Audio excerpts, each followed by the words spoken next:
Welcome to the Humanity Leadership Podcast. My name is David Wheatley.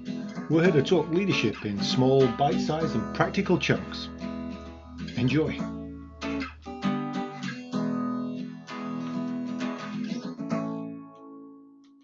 Well, welcome to another Humanity Leadership Podcast.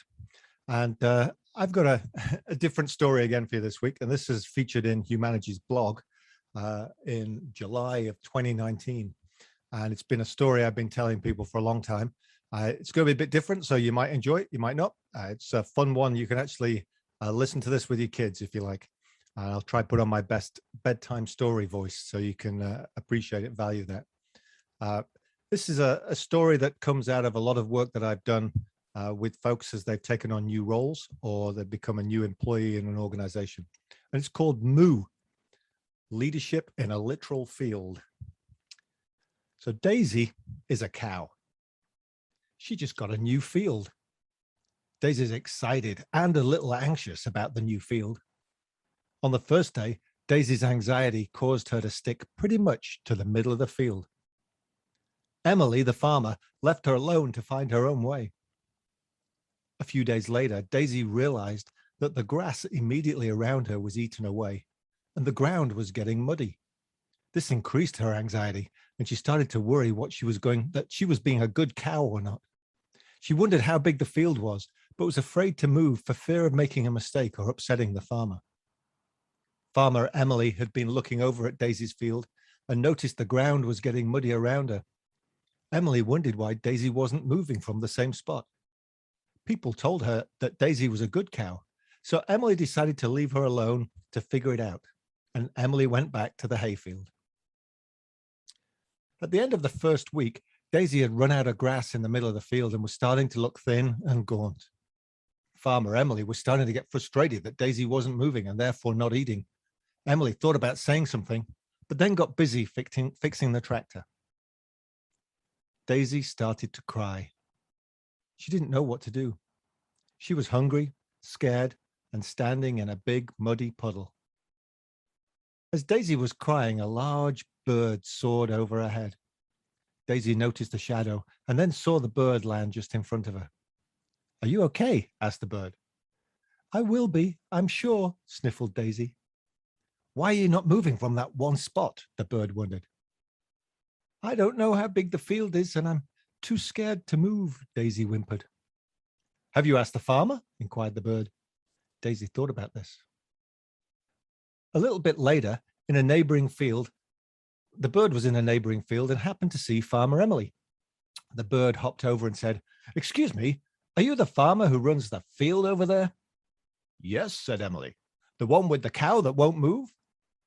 "Have you asked her why she's not moving?" asked the bird. Emily thought about this. Later that day, Emily approached the field and saw Daisy standing still in the same spot. "Are you okay?" she asked. "I'm hungry and embarrassed. I don't know what to do. I don't know how big the field is and I'm scared," moaned Daisy through tears and sniffles. "Well, I'm sorry you're upset. Your field goes all the way to the fence. I want you to use the whole thing. There's nothing in the field to fear. In fact, if you get to the fence and you still want more, we can talk about making the field bigger," said Emily. Daisy sheepishly responded, "I don't want to bother you by asking. I thought you might be mad. And I kept wondering why you weren't moving and didn't want you to feel like I was micromanaging you," replied Emily with a reddening face. "You always can feel free to come and talk to me if you have concerns or issues, or even if you see some better opportunities in another field. I'll check in with you regularly to see if you need to be doing anything differently, if I need to be doing anything differently to help you. Thanks for having this conversation." "Thank you," replied Daisy with relief.